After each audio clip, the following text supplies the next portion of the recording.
이런 공개적인 자리에 제 이야기를 써보는 건 처음이라 굉장히 어색하네요.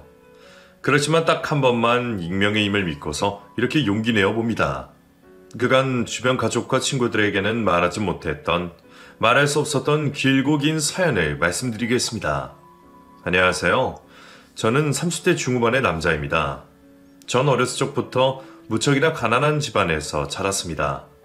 한평생을 어촌바다 근처에서 보내셨던 부모님은 지위나 명예 같은 건 관심 없고 오로지 먹고 살 걱정으로만 가득했던 분들이셨습니다. 세상은 직업에 귀천이 없다고 하지만 어릴 적 제 눈엔 분명히 존재해 보였습니다. 부모님은 새벽부터 밤까지 열심히 일했고 당신은 일에 떳떳하게 살아오셨지만 살림은 쉽게 나아질 기미가 없었습니다.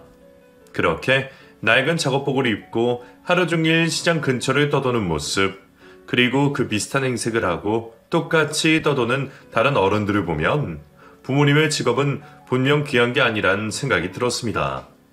그런 생각이 제 머릿속을 가득 채웠을 때쯤 저에게도 꿈이 생겼던 것 같습니다. 귀한 직업을 갖고 싶다고요? 그런데 그 답을 학창시절 내내 고민했지만 진로를 쉽게 결정 내릴 수는 없었습니다. 귀한 일이 뭔지 잘 모르겠더군요. 당시에 전 스스로 어른이 되었다고 생각했지만 그래봤자 10대 후반이었으니까요. 권력을 잡는 일인지 꼭대기에서 내려다보는 지위의 일인지 사회적으로 존경받는 일인지 정확히 정할 수가 없었습니다. 그러다 내린 답은 결국 돈이더라고요. 돈이 있으면 권력도 지위도 명예도 전부 다 잡을 수 있다는 판단이 들었습니다. 그래서 그 누구보다 많은 돈을 벌어야겠다는 목표가 생겼고 대학 진학 이후에 본격적으로 사업에 대해서 공부했습니다. 사실 고등학교 초엔 대학 진학 계획이 없었습니다. 집안 형편이 안 좋기도 했고 입시 공부에는 딱히 소질이 없다고 생각했습니다. 그런데 돈 버는 법에 대해서 공부할수록 대학을 가야 한다 같다는 판단이 드는 겁니다. 대학을 가지 않고 바로 일에 뛰어들 수도 있지만 그렇게 하면 진급할 수 있는 범위가 어느 정도 한계가 있을 것 같았습니다.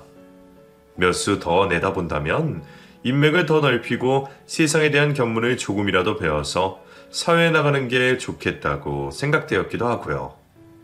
고졸 채용 같은 게 당시엔 더 희박한 기회이기도 했습니다.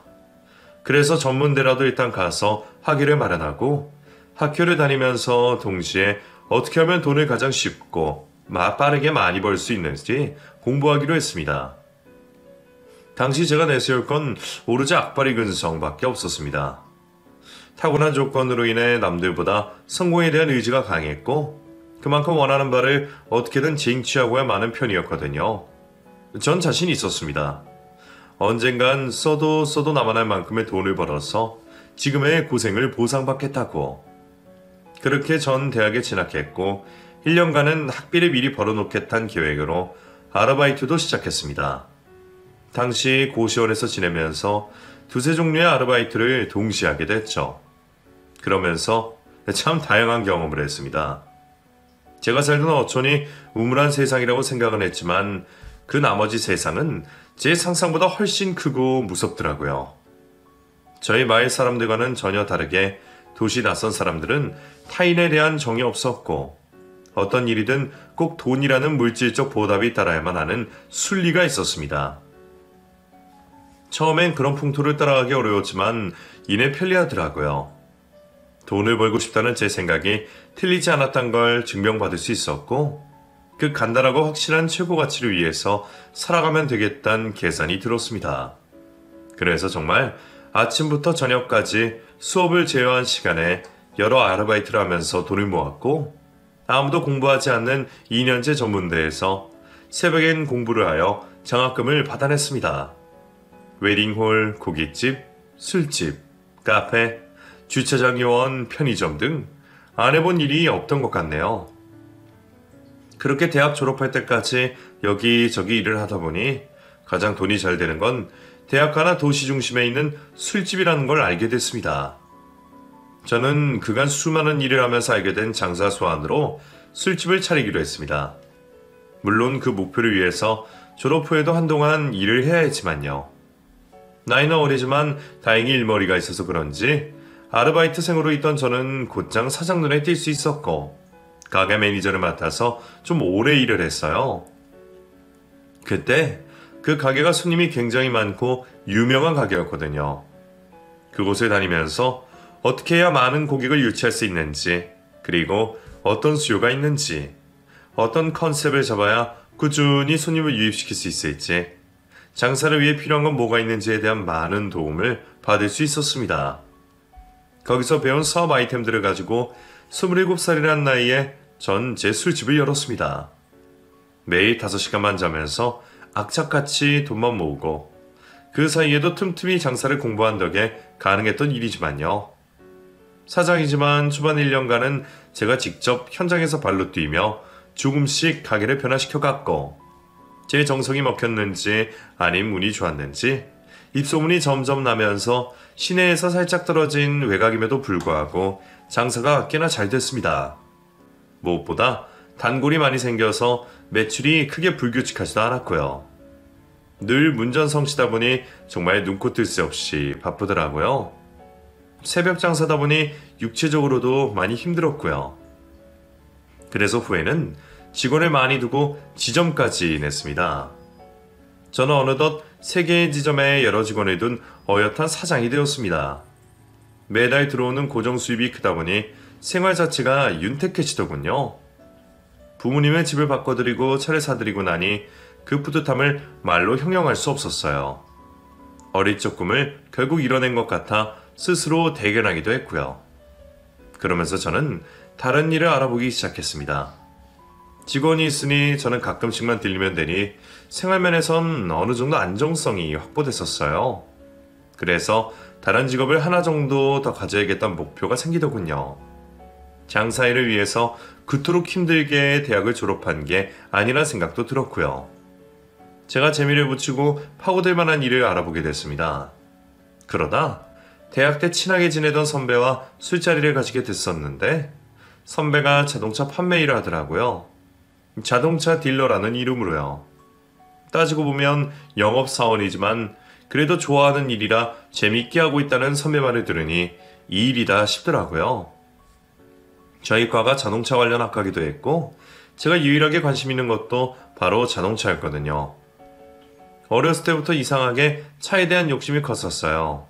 성공하면 이런 차를 끌어야지 하면서 시간 날 때마다 검색하며 찾아보던 게 차였죠. 맨 처음 가게를 꾸릴 때 가장 먼저 구입한 게 이 차이기도 했고요. 수많은 손님을 만나면서 말하는 건 자신 있었고 이 일이라면 재밌게 할 수 있겠다는 생각이 들었습니다. 그래서 30대 초반에 저는 자동차 딜러 일에 도전했고 다행히 대학 선배라는 좋은 인맥이 있어서 어렵지 않게 취직을 할 수 있었습니다. 자동차에 대해 깊이 공부하는 건 가게를 차리는 것과 또 다른 재미인지라 너무나 즐거웠습니다. 게다가 영업직 특성상 능력이 따라주는 만큼 월급이 달라질 수 있다는 게 누군가에겐 단점으로 느껴질 수 있지만 저에겐 더 열심히 일하고 싶은 동력이 되더라고요. 잘 맞는 일을 구했다는 생각에 저는 더 열심히, 더 적극적으로 임했고 그렇게 어느새 새 직장에서도 안정적으로 자리를 잡을 수 있게 됐습니다. 다행히도 대학을 선택한 것과 그 안에서 최선을 다하기로 했던 지난 저의 선택들이 틀린 게 아니었단 걸 확인할 수 있어서 행복했습니다. 서론이 좀 길었죠? 저의 20대는 돈이라는 뚜렷한 목표를 세우고 이를 위해 노력했던 저의 선택들이 틀리지 않았단 걸 증명하는 시간이었습니다. 그러면서 잘하는 사람이 누군지를 알게 됐고 스스로에 대한 믿음, 자신감을 키워나갈 수 있었고요. 그렇게 30대 초반까지는 저와 일에 매달리다 보니 사실 결혼에 대한 꿈을 꾸거나 계획을 세워본 적이 없었습니다. 평범한 연애는 서너 번 해봤지만 그때마다 일이 우선이었던지라 오래는 못 갔고요. 여자를 만날 기회도 많지 않았던지라 크게 생각해본 적 없는 것 같기도 하네요. 그러던 중 가게에 한 직원이 들어왔습니다. 무용을 하다가 아예 그만두고 아르바이트를 새로 구하러 온 분이었죠. 직원은 제가 선수다 면접하고 뽑았기에 처음 봤었을 땐 그냥 싹싹하게 일을 잘할 것 같다는 생각으로 일을 시켜주었습니다. 밝고 명랑해서 다른 직원들과도 잘 어울릴 것 같았고요. 그런데 가게를 갈 때마다 저에게 말을 시키면서 살갑게 대해주더라고요. 사실 제가 가게를 매일 가는 편도 아니고 만난 적이 많지는 않으니 사실 관심 바뀌긴 했습니다. 저보다 5살이나 어리기도 했고요. 그냥 내가 사장이니까 잘해주는구나 정도였죠. 그런데 어느 순간부터 제가 가게만 가면 졸졸 따라다니고 이것저것 사생활적인 걸 묻더군요. 왜 이렇게 가게에 안 나오느냐고 자꾸 묻기도 하고요. 어느 날엔 또 오늘 가게에 안 오시냐고 문자를 보내기에 신경 끄고 일이나 하라고 했습니다. 그러자 토라진 듯 며칠간은 말을 안 걸더군요. 그냥 어린애들이 낯선 사람한테 잠깐 호기심 느끼고 관심을 표하는 거겠지 싶어서 신경 안 썼습니다.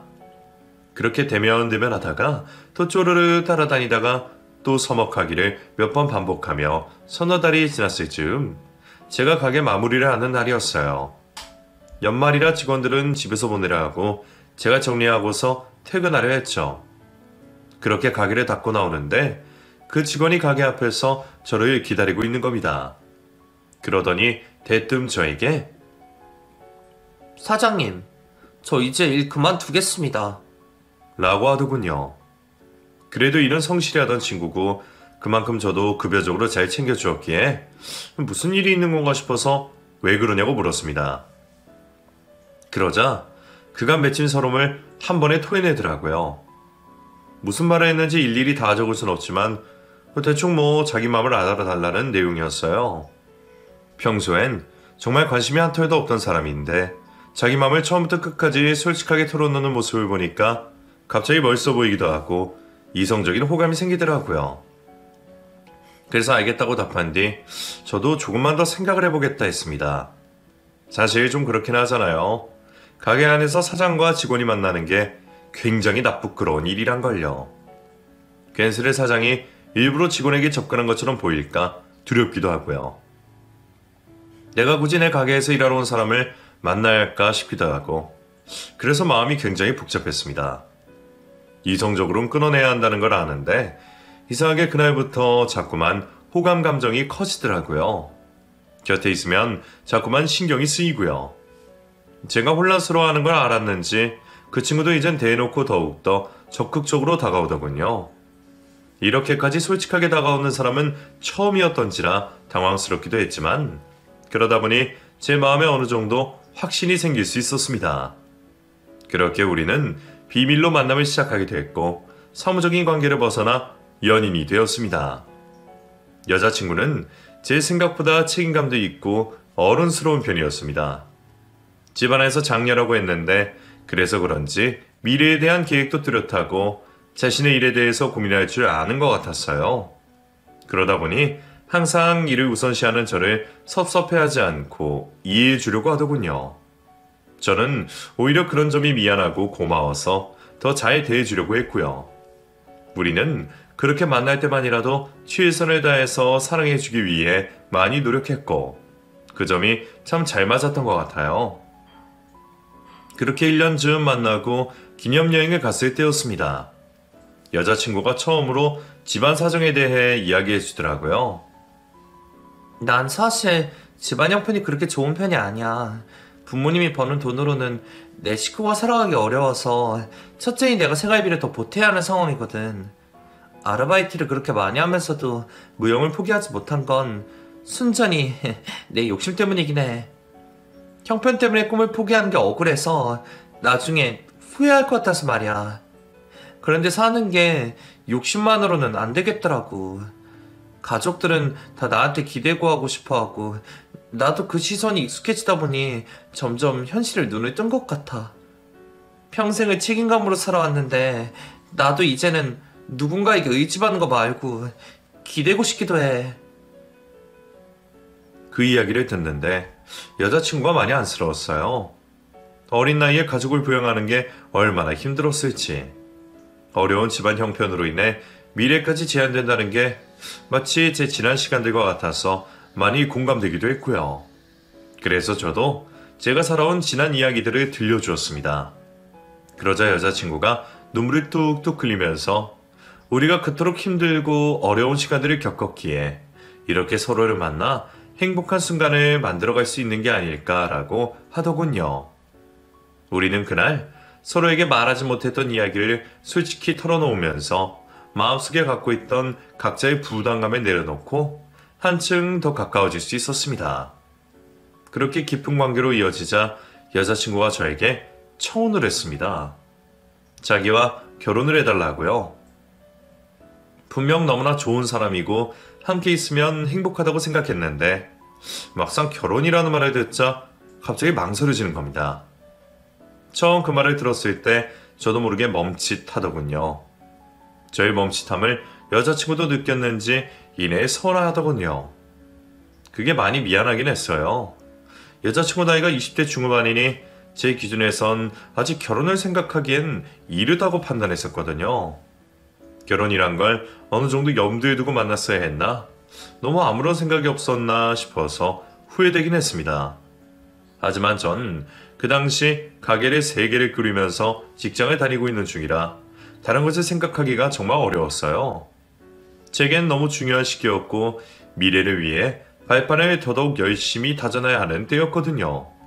하지만 결혼에 대한 여자친구의 의지는 생각보다 더 강했습니다. 처음 이야기했을 때 제 반응을 보고 조금 실망하는가 싶더니 그 다음날부터는 아예 노골적으로 주장하더라고요. 그럼 언제쯤 결혼하고 싶냐? 자기랑 결혼할 생각 없었느냐? 어차피 살면서 결혼은 하려고 했던 거 아니냐? 뭘 그렇게 복잡하게 생각하느냐 등등. 나중에는 자기를 사랑하지 않는 거냐고까지 묻더군요. 제가 아이를 많이 좋아해서 길 지나다니다가 아이를 보며 멈춰서곤 했는데 그런 모습을 보면서 본인은 아이를 2명 이상 낳을 계획도 했다면서요. 어쩌면 여자친구 말처럼 복잡하게 생각할 거 없이 사랑만 보고 결정할 수도 있는 문제였는데 당시에 전 솔직히 결혼으로 인해 달라질 삶이 제가 짜두었던 인생 계획 안에 예상하지 못한 경우일까봐 겁이 나기도 했습니다. 내가 정말 좋은 남편이 될 수 있을지, 좋은 아빠가 될 수 있을지 겁이 나기도 했고요. 한편으론 여자친구가 내 어떤 점을 보고서 결혼까지 결정했는지 궁금하기도 했습니다. 물론 서로를 너무나 사랑했지만 평생의 배우자를 정하는 일은 조금 다른 문제라고 생각했거든요. 이런 고민을 여자친구에게 조심스럽게 물었더니 마치 질문을 기다렸다는 듯 대답하더군요. 자기가 처음 제게 관심이 생겼던 이유와 같대요. 묵묵히 본인 일에 최선을 다하고 그러면서도 주위 사람들에게 사력 있게 대하는 그런 점들이요. 만나보니 그 모습이 틀리지 않았다는 걸 알게 됐고 길게 만나다 보니 결혼해서도 변하지 않을 거란 확신이 들었대요. 자기는 결혼에서 가장 중요한 게 책임감이라고 생각한다면서요. 듣고 보니 여자친구도 오래 생각한 듯하고 꽤나 확고해 보여서 좀 더 고민이 되긴 했습니다. 그렇다면 저는 여자친구의 어떤 점을 믿고 결혼을 해야 할지요. 아까 말했듯이 성숙하고 책임감이 있는 모습이 좋다고 생각했지만 제 기준에 있어서 그 부분 때문에 결혼까지 생각하지는 않았거든요. 생각은 꼬리에 꼬리를 물고서 깊어지기만 했습니다. 제가 계속 시간을 끌다 보니 여자친구도 마음이 상하는 것 같았어요. 우리는 사소한 말다툼을 하기 시작했고 조금씩 지쳐갔습니다. 여자친구를 사랑하면서도 결혼을 쉽게 결정 내릴 수 없는 그 간극의 상황이 너무 힘들더라고요. 하지만 이렇게 고민하는 것 자체가 아직 결혼할 준비가 안 되었다는 생각에 결국 저는 이별을 고했습니다. 기다려달라고 하기엔 너무 염치가 없을 것 같았어요. 제 생각에 아무래도 여자친구는 의지할 만한 사람을 찾고 있는 듯 했고 그러기 위해 안정적인 결혼 생활을 원했던 것 같아요. 그렇기 때문에 여자친구가 더 나은 배우자를 찾을 수 있게 하기 위해 제가 빨리 놓아주는 게 현명한 선택이라고 생각했습니다. 이별을 통보하자 여자친구는 울며 불며 안 된다고 하더라고요. 자기는 저와 함께 있고 싶어서 말을 한 건데 그게 왜 헤어짐의 이유가 되냐고 하면서요. 그러면서 매일 저희 집에 찾아와 붙잡고 또 붙잡더라고요. 제 일방적인 선택에 너무나 힘들어하는 여자친구를 보니 이게 참 사람이 할 짓이 못 된다는 걸 알게 됐어요. 그러면서도 이 사람을 힘들게 만들고 싶지 않다는 생각도 들더라고요. 여러 여건 때문에 헤어지자고 했지만 저도 여자친구를 사랑하고 있긴 했으니까요. 마음이 약해진 저는 또다시 여자친구를 받아주게 되면서 그때 결심하게 됐어요. 결혼을 하자고요. 이 사람이 아니면 안 되겠다 보다는 지금 제가 사랑하는 게 이 사람이고 사랑하는 이가 결혼을 원하니 나도 해야겠다라는 마음이긴 했습니다. 결혼을 너무 어렵고 복잡하게 생각하지 말자고 스스로를 타이르면서요. 여자친구는 아무래도 나이가 많지 않고 제대로 된 일을 시작한 게 아니어서 모아둔 돈이 거의 없었습니다. 처가에서도 미안하지만 이 결혼에 대해 다른 지원은 못 해줄 것 같다고 일찍이 뜻을 전하셨고요. 처음부터 무리하지는 말자 싶어서 우선은 제가 살고 있는 전셋집에 함께 살기로 했습니다.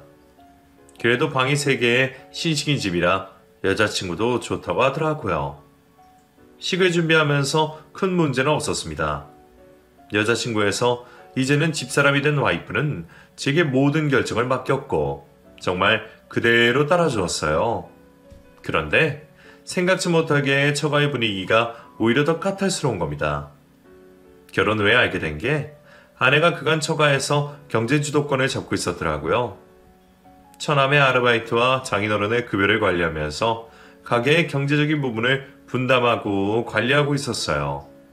물론 그게 가장 최선의 방법이었을 것 같긴 해요. 와이프 말고는 경제관념이 뚜렷한 사람이 없어 보였거든요. 가진 것에 비해 눈이 높아 원하는 게 많아서 감당이 안 되는 눈치였습니다.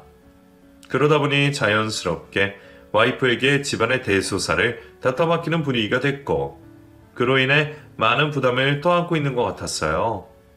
일찍이 예상했듯 와이프가 빨리 결혼하고 싶어하는 것도 그런 부담에서 하루빨리 빠져나오고 싶던 거겠죠. 아내가 일전에 미리 말해주길 가족분들이 생각이 좀 깊지 않고 많이 의존적이라고는 했었는데 실제로 만나보니 그건 많이 순화해서 얘기해 준 거였더라고요. 다들 전체적으로 성격이 쾌활하긴 했습니다. 장인 장모는 항상 밝으신 편으로 유흥을 즐기는 분들이셨고 처남은 나이가 어려서 그런지 아직 철이 없어 보였지만 그래도 아기는 없는 사람 같았습니다. 절 만날 때마다 처가 식구들 모두 정말 반갑게 인사해 주시고 우리 사위 우리 매형하면서 엄청 띄워주시긴 하는데 그것만큼 뭔가 제게 원하는 것도 많으시더라고요. 자꾸만 넌지시 저에게 경제적인 부분에서 요구를 하시는 겁니다. 집이나 호수 같은 게 따로 안 들어가서 너무 좋네. 그래도 우리 소라가 집안일을 기깔나게 잘할 거야. 그건 내가 잘 가르쳤거든. 얘나는 따로 안 해도 되지? 예전에 지나가다 말하긴 했지만 우리 형편이 좀 그래서. 그래도 뭐 예물 준비해주는 거 있으면 받을 생각은 있어. 사이를 잘 둔다고 이럴 때 좀 보는 거지. 예단은 못 줘도 예물은 줬으면 하는 뉘앙스를 농담처럼 은연중에 밝히시더군요. 마치 집 혼수는 제가 준비한 게 아니라 우연한 행운이 생겨난 것처럼 취급하면서요. 평소 같으면 네네 알겠습니다 하고 넘길 수 있는 부분인데 가끔씩 저렇게 노골적으로 바라는 걸 얘기하시니 저도 그냥 넘기기가 어렵더라고요.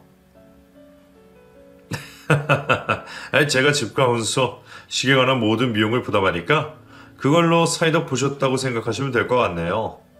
예단 예물은 번거로우니 말씀처럼 생략하겠습니다. 제 대답에 시부모님 표정은 금세 굳어지셨지만 틀린 말은 아니니 그에 관해 더는 말이 오가지 않았습니다. 제가 그렇게 처음부터 강경하게 나가자 식을 올린 후부터는 와이프에게로 방향을 돌리시더군요. 툭 하면 와이프에게 전화해서 이번 명절엔 용돈 얼마를 줄 수 있니? 기념일 선물로 뭘 줄 거니? 뭐가 돼주고 싶다느니 이런 요청사항을 구구절절 말씀하셨죠. 그때마다 와이프는 제 눈치를 보면서 애둘러 거절하거나 그러기 어려울 땐 슬쩍 제게 부탁을 했고요. 저도 돈 때문에 고생 참 많이 했었던지라 제가 힘들게 번 돈을 허투루 쓰게 하는 사람들을 정말 싫어하거든요. 그만큼 제가 노력해서 얻어낸 결실인데 단지 운이 좋다고 하거나 결과만 보고 자기들에게 베풀라는 그런 염치 없는 언행들이요. 그런데도 와이프가 제게 부탁하면 들어주지 않을 수 없었어요. 제가 정말 아내를 많이 사랑한다는 걸 결혼 후에야 확실하게 깨닫게 된 것 같네요.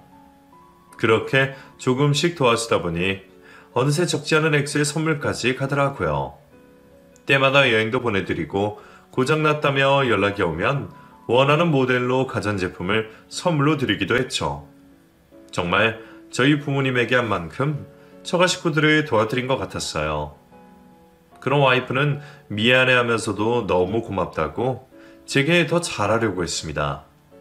그러던 중 한 번은 처남이 제 직장 근처에 볼 일이 있어서 왔다가 생각이 났다며 연락해온 적이 있습니다.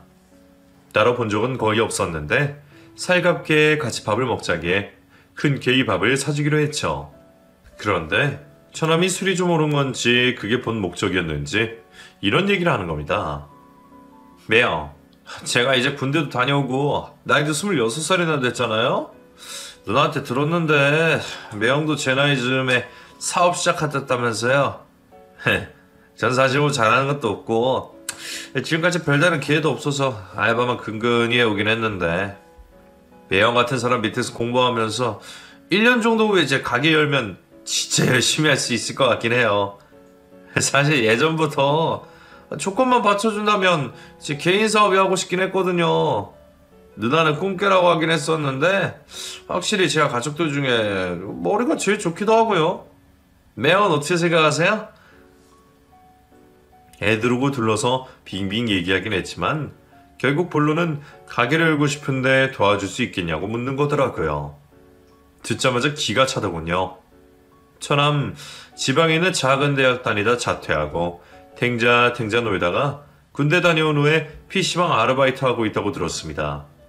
정말 본인 말대로 26살 때까지 이뤄낸 거 하나 없고 잘하는 것도 없고 잘할 생각도 없고 좋아하는 것도 없는 사람이라고 들었죠.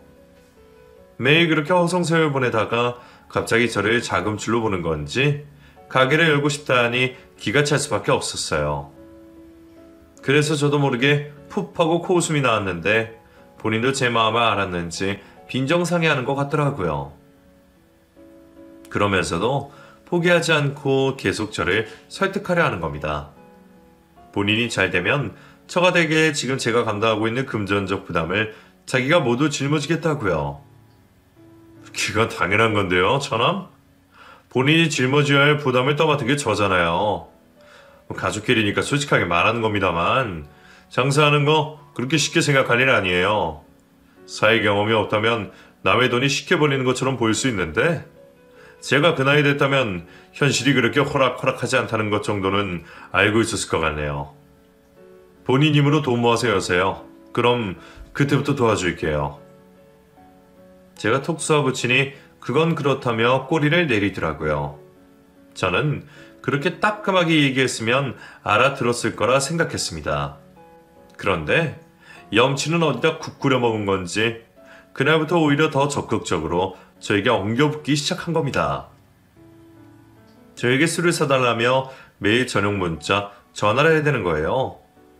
그러면서 가족 모임이라며 갑자기 처가시댁들을 불러서 식사 자리를 마련하기도 하고요. 계산은 전부 제가 했지만요. 그렇게 만날 때마다 온갖 입 발린 소리로 제 칭찬하고서는 꼭 말끝에는 나중에 자기의 사업 파트너가 되어주셨으면 좋겠다고 덧붙이는 겁니다. 그럴 때마다 저는 웃지도 화내지도 못한 채 어정쩡하게 있고요. 제 표정을 감지한 와이프가 나서서 처남을 말렸지만 눈치가 없는 건지 근성이 없는 건지 왜 그러냐며 끝까지 모른 척하고 계속 하더라고요. 더 화나는 건 처남이 그렇게 무례하게 나설 때 처가댁 식구들이 뭐라도 한마디라도 해야 하는 게 아닌지 싶은데 다들 의견이 같은 건지 입을 꾹 다물고 아무 말도 없는 겁니다. 장모님은 오히려 방긋 웃으시면서 이제 가족이니 처남 좀 도와달라며 거드시더군요. 그렇게 참고 또 참던 중 명절을 기념해서 또 한 번 가족 모임을 갖게 됐어요. 가뜩이나 일이 몰려 피곤했던 저는 이번엔 불참하겠다고 의사를 전했습니다. 그랬더니 장인에게 1시간마다 전화가 와서는 우리 집 유일한 사이가 안 오면 분위기가 어떻겠냐며 핀잔해 주시는 거예요. 정말 귀찮고 싫었지만 그래도 명절인데 얼굴 붉히기 싫어서 찾아갔습니다. 문을 열고 들어가 보니 저희 신혼집에서 술판을 벌이시고서 처남, 장인, 장모는 취해 있고 아내만 옆에서 안주를 주워 먹고 있더라고요. 제가 안 갈 것처럼 거절하다가 간 거여서 그런 건지 제가 오니까 다들 놀라는 눈치더군요. 화가 나는 걸 억지로 참고서 장인 옆에 앉아 따라주시는 술을 받아 마셨습니다. 그런데 처남이 평소보다 더 취한 건지 제 옆에 와서 딱 붙어 앉더니 이러는 겁니다. 형님, 저 솔직히 섭섭합니다. 제가 넌지시 말하긴 했지만 그래도 못 알아들어먹을 정도로 얘기한 건 아니라고 생각하거든요? 근데 자꾸 모르는 척 하시니까 저도 인간인지라 솔직히 서운하기도 하고 화도 좀 나고 그럽니다. 그래도 저도 웃으면서도 얘기했는데 말이에요. 술 냄새 풀풀 풍기면서 제 면전에 대고 서운하다 어쩐다니까 더 이상 참기가 힘들었습니다. 그간 내가 해준 돈이 얼마고 그 투정 받아주느라 들인 시간과 노력이 얼만데 나한테 이따위 망발하는 거지 모르겠더라고요. 그래서 이젠 안 되겠다 싶어서 마지막 충고를 하기로 했습니다. 처남, 내가 이런 말까지 안 하려고 했는데 나는 안 되겠다 싶어서 나도 솔직하게 말할게. 가족을 떠나 인간으로서 처남, 저 염치가 없는 거 아니야? 이런 말까지 안 하려고 했는데 나한테 빌붙으려는 거 나 솔직히 불쾌해. 처남 말처럼 나도 내 의사를 못 알아먹을 정도로 표현 안 한 것 같지는 않은데 왜 못 알아듣지? 처남이 능력 없는 걸 다른 사람의 힘으로 해결하라 하지 말고 스스로 어떤 노력이라도 해봐. 당장 나가서 막노동을 하든 뭐든 뭐라도 하고 와서 자랑스럽게 도와달라 해보라고. 제가 이렇게 와다다다 말을 늘어놓는데 갑자기 장모가 와서 내 어깨를 탁 하고 때리더군요. 뭐야? 지금 자네 어디서 충고질인가? 우리 아들 지금 나이가 어려서 그렇지 충분히 능력이 있고 자네보다 훨씬 더 잘 능력 있는 애야. 애가 거주 못하겠다고 자기가 뭐라도 된 것처럼 떠들어? 장모가 갑작스럽게 화를 내자 당황스럽기도 하고 어이도 없더라고요. 와이프는 제 눈치를 보며 왜 그러냐면서 장모를 말렸고요. 저는 더 이상 할 말이 없어서 전부 다 나가라고 했습니다. 남은 전까지 다 떨어진 기분이었어요. 그래서 그냥 막 떠밀듯 내보내고서 와이프랑 이야기 나눴습니다. 자기야, 미안해. 나 당신한테 염치 없이 그러지 말라고 평소에 몇 번이나 말했는데 또 저러네. 내가 진짜 면목이 없어. 한 번만 넘어가주라. 어? 다시는 도와달라고는 하지 않을게. 와이프가 거의 두 손 모아 빌다시피 하니 어쩔 수가 없더군요. 와이프도 부모님이 그러시는 거니 어쩔 수 없겠다 싶어서 이 이야기로 넘어가기로 했습니다. 다만 이제 더는 처가를 도와주지 않겠다고 선언했고요. 그 뒤로 이따금씩 처남, 장모, 장인이 돌아가면서 저에게 안부 문자나 전화를 해왔지만 받지 않았습니다. 이미 제가 할 수 있는 도리는 전부 했다고 생각했거든요. 와이프도 가족 이야기는 더는 하지 않았고요. 스트레스를 받다 보니 가게 일도 소홀해져서 매출이 많이 떨어졌었거든요. 당분간은 일에만 집중하자 싶었습니다. 그런데 어느 날 와이프가 펑펑 울면서 제게 전화를 했습니다. 무슨 영문인가 싶어서 이유를 물어보니 이렇게 말하더군요. 자기야, 우리 엄마 암이래. 장모가 암에 걸리셨다는 겁니다. 전혀 없이 크게 오는 와이프를 보니 당황스러웠고 장모의 갑작스러운 소식에 더더욱 놀랐습니다. 이전까지 연락을 끊고 살긴 했지만 병세까지 모른 척할 순 없어서 와이프와 함께 처가를 찾아갔어요. 장모는 이전보다 살이 조금 더 빠지신 모습이었습니다. 위암인데 이기라고 하시더군요. 그러면서 이제 병원에 입원해야 하는데 병원비가 너무 많이 들 것 같아서 그냥 집에서 요양을 하시겠다는 겁니다. 그 말에 와이프는 하늘이 무너질 듯 울기 시작했고 장모는 고개를 떨군 채 아무 말이 없더군요. 그 모습을 보면서 제가 무슨 말을 할 수 있었을까요? 마치 이미 장례를 치른 것처럼 울음바다가 된 처와에서 제가 할 수 있는 말은 딱 하나였습니다. 그 병원비 제가 대겠다고요. 그러자 장모와 장인의 얼굴에 화색이 돌더군요. 정말이냐면서 받아도 되겠냐 물으시더군요. 저는 아내와 제가 자식된 도리를 하는 거지만 이게 마지막이라고 말씀드렸습니다.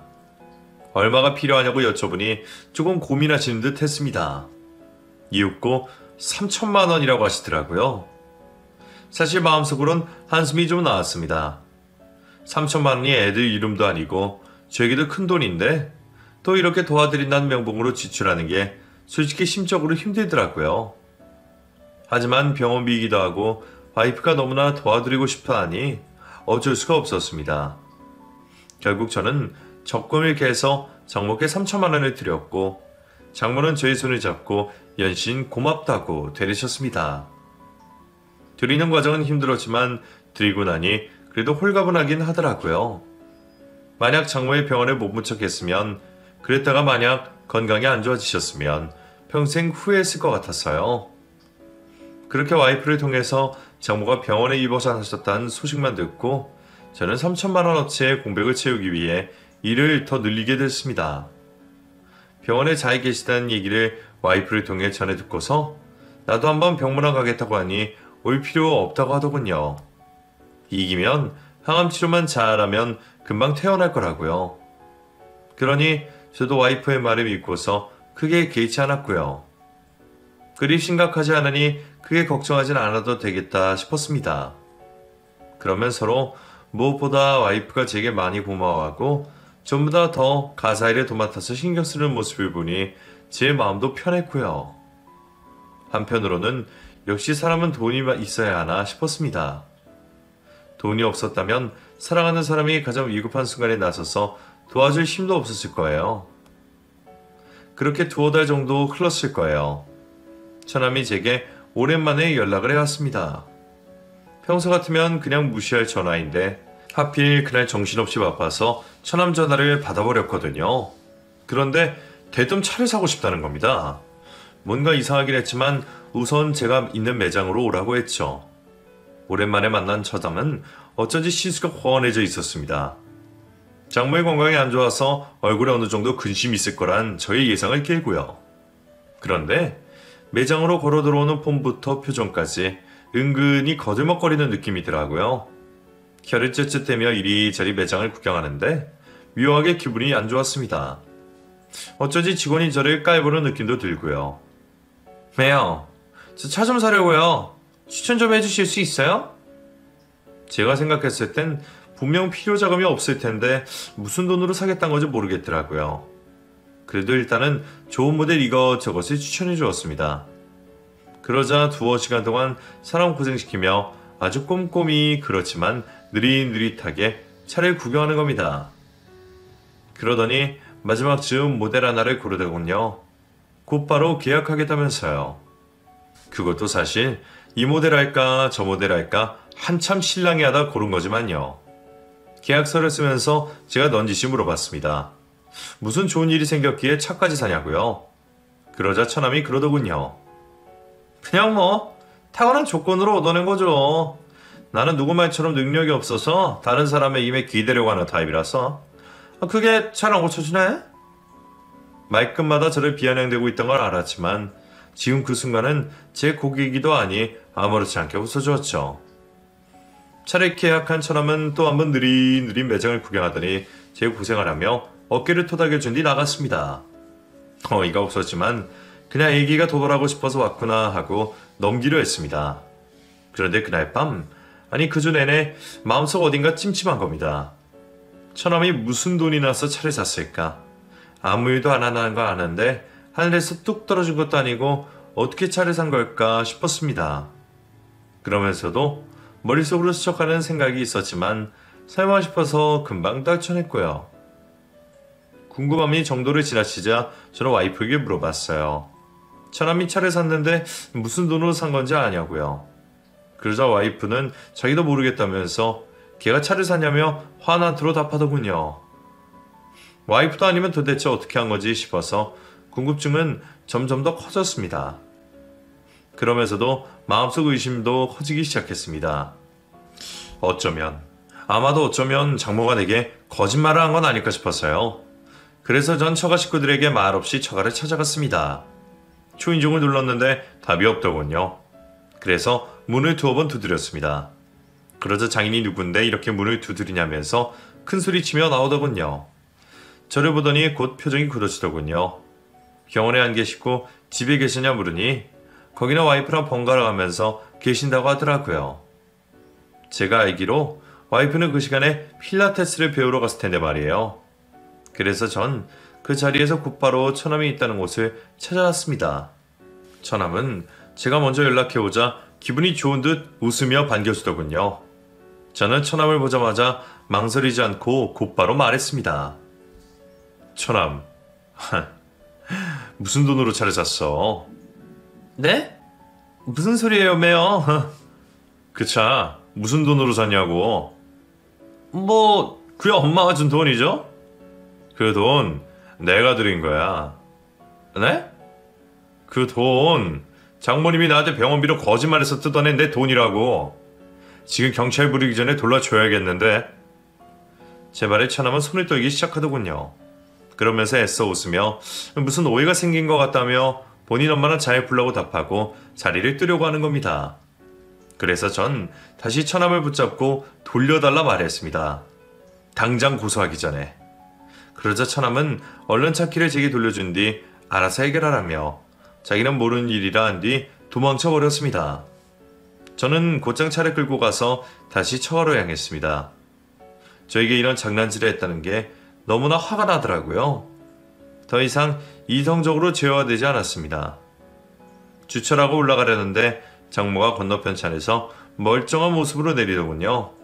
쇼핑을 했는지 한껏 짐이 들고요. 그래서 전 그 앞으로 가서 정중히 인사했습니다. 장모님 쇼핑 잘하셨나요? 이제 가져가시는 건 깜빡하신 것 같은데. 저를 본 순간 장모는 벌벌 떨기 시작했습니다. 아, 이서방 무슨 소리 하는 건가? 지금?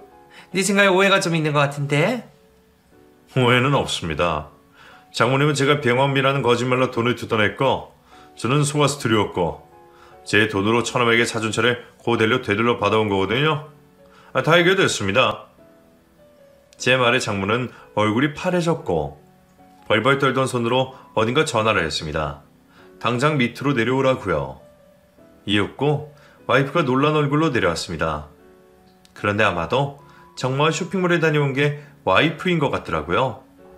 그제서야 제 머릿속 모든 퍼즐이 풀리는 기분이었습니다. 와이프도 알고 있던 거였어요. 처가에서 제게 한 그 모든 거짓말들을요. 본인도 한편으로 저를 속인 거였으면서 그동안 가족들에게 시달린 척, 제게 미안한 척도 가족들을 못 말린 척 다 모르는 척 해온 거였습니다. 와이프는 저를 보자마자 눈물을 흘리면서 잠깐만 자기야. 지금 오해하기 좋은 상황 같은데 그거 아니야. 지금 생각하는 그거 다 오해라고. 저는 아내의 손을 뿌리친 채 바로 차를 끌고 나왔습니다. 너무나 힘들었지만 이제 모든 게 이성적으로 정리되더군요. 저는 그동안 처가 식구들 모두에게 속아갔고 이제 이 연을 끊을 때가 왔다고요. 전 곧장 이혼을 고했고 와이프를 내쫓다시피 해서 갈라서게 됐습니다. 그 과정은 힘들게 맺어진 우리 시간에 비해 너무나 짧고 쉬웠죠. 그 뒤로 처가 식구들에게 수많은 연락이 올 때마다 고소당하고 싶지 않으면 조용히 살라고 욕을 한 바가지 해줬어요. 그러면 또 쥐죽은 듯 가만히 있더군요. 사람이란 얼마나 간사한지 이번 기회로 톡톡히 안 것 같아요. 돈이 최고가 아니란 것을요. 슬프지만 이번 일로 인해서 이 세상에 정말 필요한 건 믿음이라는 교훈을 얻게 되었네요. 당분간은 모든 연을 끊고 아무 생각 안 하고서 지방에 내려가 있으려고 합니다. 외딴 곳을 조용히 여행하면서 잡념도 없애고 생각도 정리해 보려고요. 이야기가 생각보다 길어졌네요. 지금까지 읽어주셔서 감사합니다.